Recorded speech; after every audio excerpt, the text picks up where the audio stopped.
Hello, guys, welcome to Psych Minds.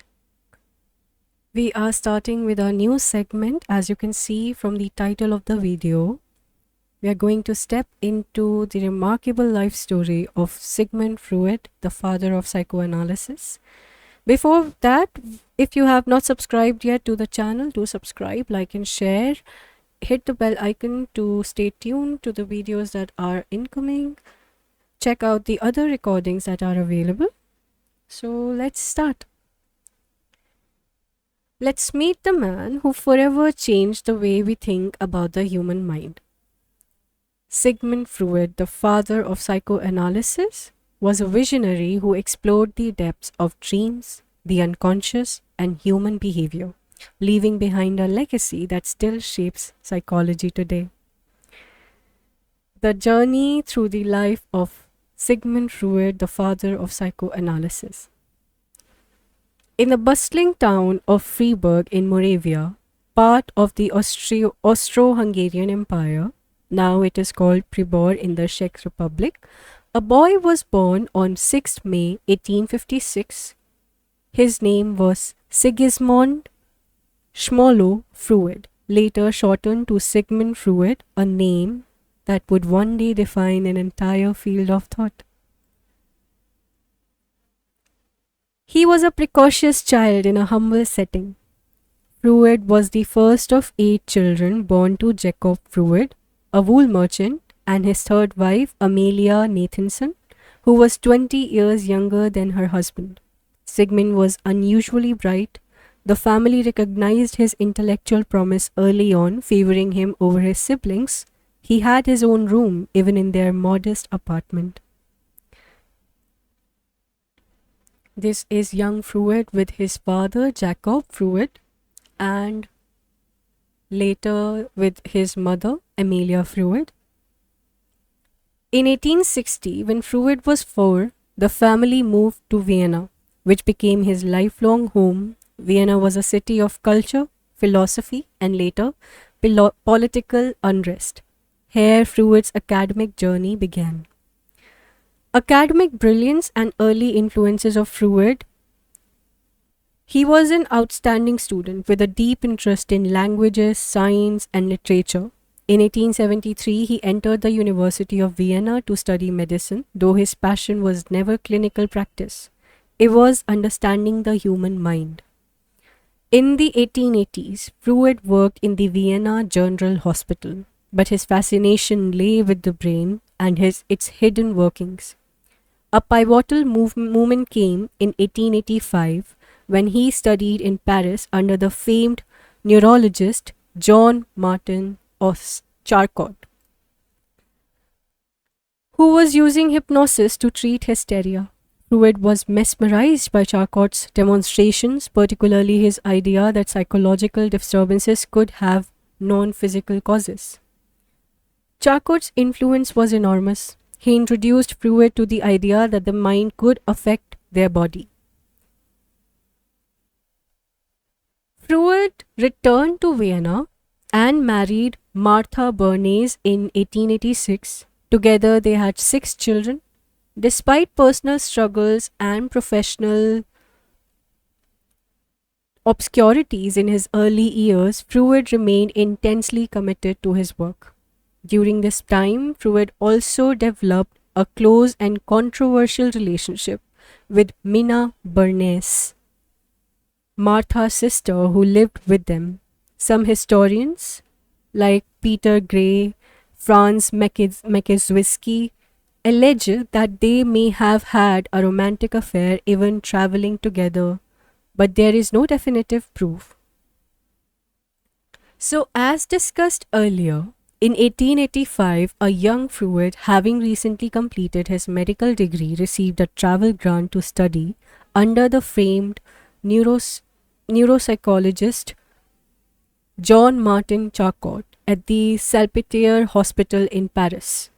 Charcot was pioneering the study of hysteria, a mysterious illness primarily seen in women, which causes paralysis, convulsion, and strange bodily symptoms with no identifiable physical cause. Freud watched Charcot use hypnosis to treat their patients. Until then, hysteria was dismissed as malingering or weakness, but Charcot believed it had neurological or psychological origins. Freud was deeply influenced by this idea. Charcot's use of suggestion under hypnosis to reveal and even cure symptoms planted a seed that the mind, not just a body, could cause and cure illness. Freud later said, I learned from Charcot that symptoms can be removed by suggestion and that mental processes are unconscious. Freud returned to Vienna with a new curiosity about the unconscious mind.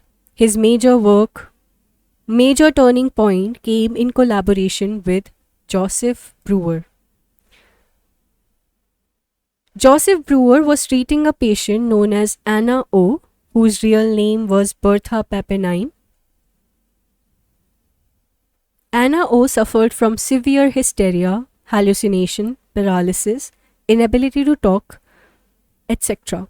Breuer used talking therapy, letting her speak freely about her thoughts and past traumatic events. Remarkably, her symptoms improved. Anna herself called it the talking cure. Together, Breuer and Freud wrote Studies on Hysteria in 1895. Significance of this work is that it introduced that cathartic method, the idea that repressed memory causes neurosis and that recalling and expressing them can bring relief.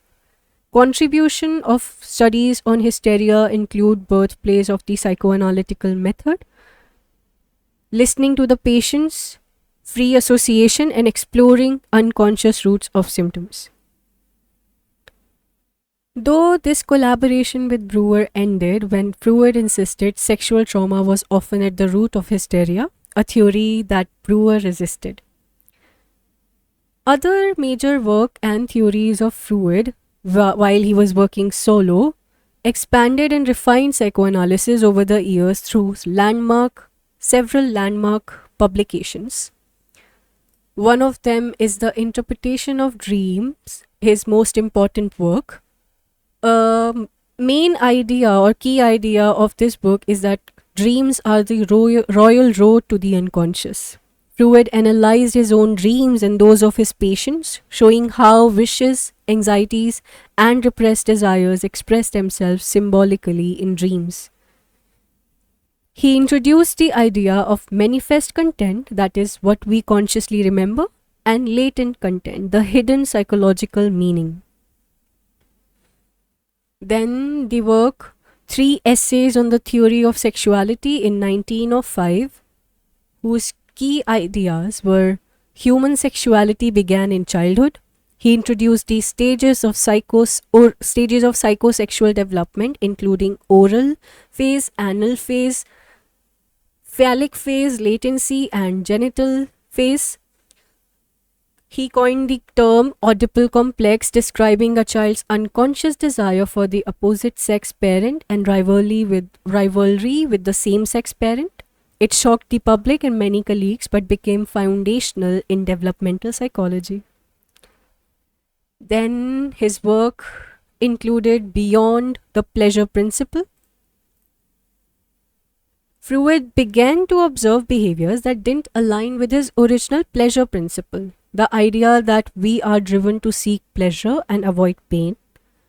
He introduced the death drive, thanatos, a compulsion towards aggression, self-destruction, and repetition.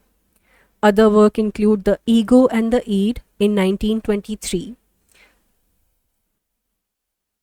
where key concept was that Freud restructured his model of the psyche into three parts. Id, which is the primal urges and instincts area. Ego, the rational self mediating between the reality and the id. And superego, internalized moral standards and conscience. This structural model is central to modern understandings of personality. Other notable writings include Totem and Taboo in 1913, which explored the origins of religion and society through psychoanalytic terms. Civilization and its Discontents, 1930, discussed the conflict between individual desires and societal norms. Moses and Monotheism, 1939, a controversial psychohistorical account proposing Moses was Egyptian. Later work include like Freud, after being diagnosed with jaw cancer in 1920s, kept writing, revising and redefining psychoanalysis. He remained active until his death in 1939, leaving behind a revolutionary legacy. His contributions include psychoanalysis, of course, unconscious mind, dream analysis, free association, defense mechanisms, psychosexual stages, etc. Now, he also faced struggles, rejections, and a new school of thought that emerged because of Freud. Freud's theories were not warmly embraced initially. The Viennese medical community dismissed him, but a few loyal followers gathered around him in the early 1900s, including Carl Jung, Alfred Adler, Otto Rank, Karen Horney. However, Freud's strong views created divisions. These thinkers came to be known as Neo-Freudians, who retained the Freud's emphasis on the unconscious but expanded into areas like social dynamics and culture. So, the Neo-Freudians, followers who forged new paths. Carl Jung, who was the mentor, protege, and break. Freud once revered Jung as his intellectual heir and promoted him to lead the psychoanalytic movement. Their collaboration began around 1906, inspired by Jung's work on word association and unconscious processes. But the harmony ended in early 1910s. Jung diverged deeply from Freud, rejecting the sexual libido as the central driver of personality, instead introducing concepts like the collective unconscious and archetypes. Tragically, the split became as much emotional as theoretical. Jung resented Freud's insistence on sexual interpretation, saying fanaticism is always a compensation for hidden doubt when describing Freud's rigidity. Freud in turn felt Jung's ideas were heretical, even banning him from the psychoanalytic circle in 1912. Their personal ties crumbled. Jung lamented feeling a need to preserve his scientific integrity over loyalty, while Freud treated Jung's dissent with suspicion, partly fearful it signaled disloyalty. In short, their separation was both personal and professional, grounded in clashing worldviews. Then, Alfred Adler. How he became a rival from a comrade. Adler was an early member of Freud's inner circle, helping shape the movement before breaking away. His disagreements were philosophical. Adler criticized Freud's narrow focus on sex, emphasizing instead on social factors and the human striving for significance. He posited the inferiority complex and individual psychology, contended that neurosis stemmed from social context, not repressed sexuality. The break was rooted in intellectual divergence. Adler could no longer see a place in a system he felt misassigned libido and misunderstood dreams. The split, while personally painful, was fundamentally theoretical. Then Karen Horney, who was the pioneer in feminist reformation. She brought a bold cultural perspective, especially regarding gender, to psychoanalysis. She objected to Freud's notion of penis envy, proposing instead womb envy, arguing men might feel insecure over women's reproductive power. Her theory of neurotic needs framed human behavior in the context of relational anxiety, not instinct. Despite initial membership in Freud's circle in Berlin, Horney faced institutional resistance in the US, demoted and sidelined due to her unconventional views and rising political tensions. Her departure stemmed from both intellectual disagreements, especially around gender and culture, and institutional rejection, making her revolt both personal and professionally. Other Neurofreudians who include Erik Erikson, who extended Freud's psychosexual stages into a lifespan model of psychosocial stages, de emphasizing sexuality and focusing on identity across development.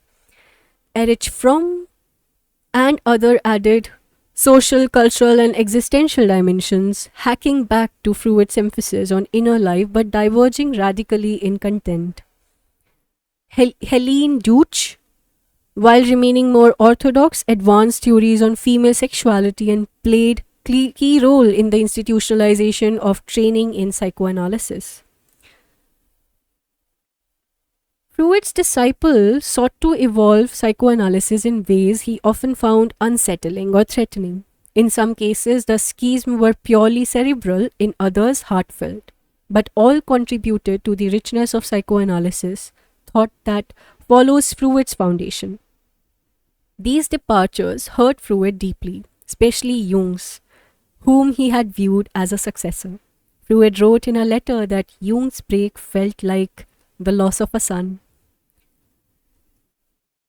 Let's come back to Freud's later life, recognitions, and how he escaped the Nazis.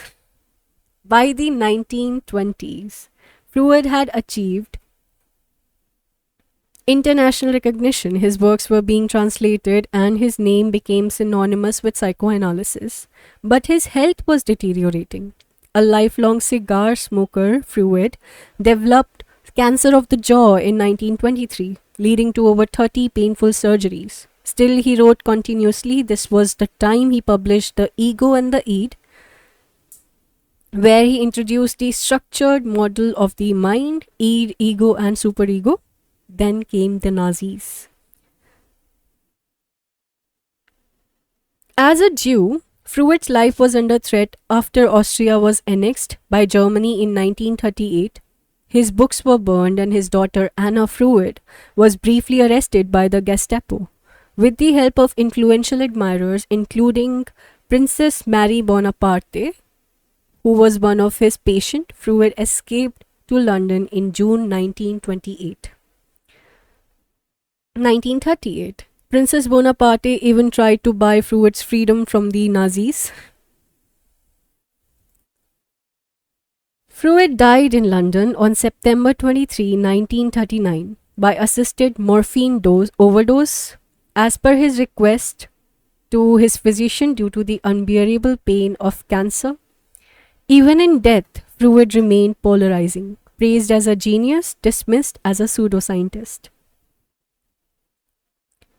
Freud revolutionized our understanding of the mind. He founded psychoanalysis, which shaped modern psychotherapy, introduced ideas like defense mechanism, the unconscious, transference, which remains relevant even today.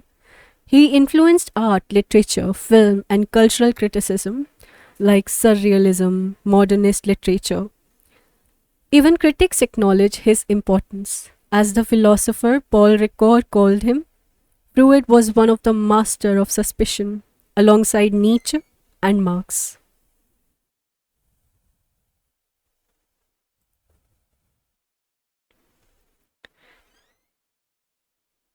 If you have any discussion regarding the content, if you want me to elaborate on his theories, we can make another video of the same.